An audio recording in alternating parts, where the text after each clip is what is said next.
सोचो, एक देहाती ने अल्लाह के नबी सल्लल्लाहु अलैहि वसल्लम से कहा, अगर ये छिपकली तुम्हारी नबूवत की गवाही दे दे तभी मैं मानूंगा कि तुम सच्चे नबी हो। और फिर जो हुआ उसे देखकर पूरी महफिल दंग रह गई। सुभान अल्लाह। एक दिन नबी पाक सल्लल्लाहु अलैहि वसल्लम अपने सहाबा के साथ एक मजलिस में तशरीफ फरमा थे कि एक गरीब देहाती अंदर आया। उसके हाथ में एक गोह, छिपकली जैसा जानवर था जिसे उसने पकड़ रखा था। वो देहाती आदमी नबी करीम सल्लल्लाहु अलैहि वसल्लम की मजलिस में दाखिल हुआ और सहाबा की तरफ इशारा करते हुए पूछने लगा, ये शख्स कौन है? सहाबा किराम ने जवाब दिया, ये अल्लाह के रसूल हैं जिन्हें सारे जहान के लिए रहमत बनाकर भेजा गया है। बदुई देहाती ने अहंकार भरे लहजे में कहा, मैं लात और उज्जा की कसम खाकर कहता हूं कि मैं इन्हें नबी नहीं मानता, लेकिन अगर मेरे हाथ में जो गोह, छिपकली जैसी जानवर है, यह इनकी नबूवत की गवाही दे दे तो मैं मान लूंगा कि ये अल्लाह के सच्चे रसूल हैं। फिर उसने गोह को हाथ में उठाकर कहा, ए मोहम्मद, जब तक यह जानवर तुम्हारी नबूवत की गवाही नहीं देगा मैं तुम्हें नबी नहीं मानूंगा। नबी सल्लल्लाहु अलैहि वसल्लम ने मुस्कुराते हुए फरमाया, ए बदुई, सच्ची बात बता, अगर यह गोह तेरे सामने मेरी नबूवत की गवाही दे दे तो क्या तू ईमान लाएगा? वह बोला, हाँ, अगर यह वाकई ऐसा कहे तो मैं पूरे यकीन के साथ आप पर ईमान ले आऊंगा। तब नबी सल्लल्लाहु अलैहि वसल्लम ने फरमाया, ठीक है, अब इसे छोड़ दो। जैसे ही उसने गोह को जमीन पर रखा, नबी सल्लल्लाहु अलैहि वसल्लम ने पुकारा, ए गोह, हमारे पास आ और जवाब दे।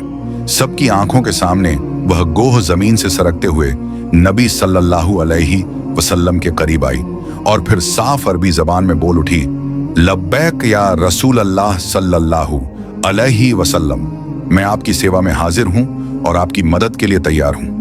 यह नजारा देखकर मजलिस में मौजूद हर शख्स दंग रह गया। यह अल्लाह का जाहिरा करिश्मा था। नबी सल्लल्लाहु अलैहि वसल्लम ने पूछा, जिसने जन्नत को रहमत का घर और जहन्नुम को सजा का ठिकाना बनाया है, बता वो कौन है? गोह ने जवाब दिया, वो अल्लाह है। फिर नबी सल्लल्लाहु अलैहि वसल्लम ने पूछा, और मैं कौन हूं? गोह ने अदब से जवाब दिया, आप अल्लाह के रसूल हैं। गोह ने नबी करीम सल्लल्लाहु अलैहि वसल्लम के सामने अरबी जबान में कहा, जो भी आपकी नबूवत को मानेगा वह कामयाब होगा और जो आपको झूठलाएगा वह हमेशा नाकाम रहेगा। इसके बाद नबी सल्लल्लाहु अलैहि वसल्लम ने उस देहाती की तरफ देखा और फरमाया, अब क्या तेरे दिल में मेरी नबूवत को लेकर कोई शक बाकी रह गया है? बदुई की आंखों से आंसू बहने लगे और उसने कांपती आवाज में कहा, या रसूल अल्लाह सल्लल्लाहु अलैहि वसल्लम, या हबीब अल्लाह सल्लल्लाहु अलैहि वसल्लम, जिस जानवर ने आपकी नबूवत की गवाही दी है उसके बाद शक की कोई जगह नहीं बची। मुझे अपने हाथों से कलमा पढ़ाकर मुसलमान बना लीजिए और अपनी खिदमत का मौका दीजिए। फिर वह सादा लिबास देहाती नबी सल्लल्लाहु अलैहि वसल्लम के मुबारक हाथों में हाथ देकर कलमा तौहीद पढ़ा और इस्लाम कबूल कर लिया। सुभान अल्लाह। कुछ वक्त बाद एक और मौजज़ा पेश आया। एक रात अब्बू जहल, वलीद बिन मुगीरा और अकरमा बिन अब्बू जहल जैसे काफिर नबी सल्लल्लाहु अलैहि वसल्लम के पास आए और बोले, ऐ मोहम्मद सल्लल्लाहु अलैहि वसल्लम, अगर तुम सच में अल्लाह के रसूल हो तो हमें आसमान के उस चांद को दो हिस्सों में बांट कर दिखाओ। अगर तुम ऐसा कर सको तो हम तुम पर ईमान ले आएंगे और अल्लाह को अपना रब मान लेंगे। नबी सल्लल्लाहु अलैहि वसल्लम ने फरमाया, अगर मैं यह कर दिखाऊं तो क्या तुम सच्चे दिल से ईमान लाओगे?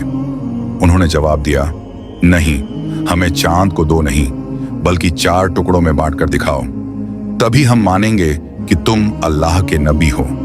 नबी पाक सल्लल्लाहु अलैहि वसल्लम ने अपने हाथ उठाए और अपने रब से दुआ की, ऐ अल्लाह, तू अपनी कुदरत से आसमान के चांद को 2 हिस्सों में बांट दे ताकि यह तेरी निशानी को देख सकें। फिर अल्लाह ताला ने अपने प्यारे हबीब की दुआ को मंजूर फरमा लिया।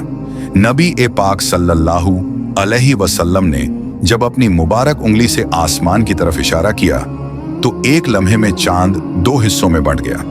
दोनों टुकड़े इस कदर अलग अलग हो गए कि उनके बीच से जबल हीरा साफ नजर आने लगा। यह करिश्माई मंजर देखकर सब हैरान रह गए, यहां तक कि काफिरों ने भी अपनी आंखों से यह हकीकत देखी।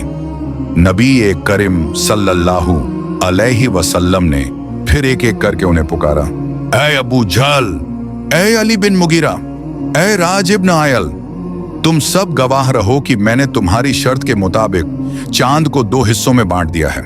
अब अपना वादा पूरा करो, अल्लाह को अपना रब मानो और मुझ पर ईमान लाओ। मगर जिन दिलों पर कुफ्र की मुहर लग चुकी थी वे सच्चाई न पहचान सके। वे मजाक उड़ाते हुए बोले, ऐ मोहम्मद, अब हमें यकीन हो गया कि तुम्हारा जादू सिर्फ जमीन तक नहीं आसमान तक भी पहुंच गया है। तुम जैसा जादूगर हमने कभी नहीं देखा, लेकिन हम किसी जादूगर को नबी नहीं मान सकते। असल बात यह थी कि अल्लाह ताला ने उनके मुकद्दर में ईमान का तोहफा लिखा ही नहीं था, इसलिए वह रोशनी देखकर भी अंधे बने रहे। इसलिए वो लोग इतने बड़े मौजिजे को अपनी आंखों से देखने के बावजूद भी इस्लाम की सच्चाई को कबूल न कर सके। इसी करिश्मे का जिक्र अल्लाह ताला ने सूरह अल कमर में फरमाया, क़यामत करीब आ गई और चांद फट चुका।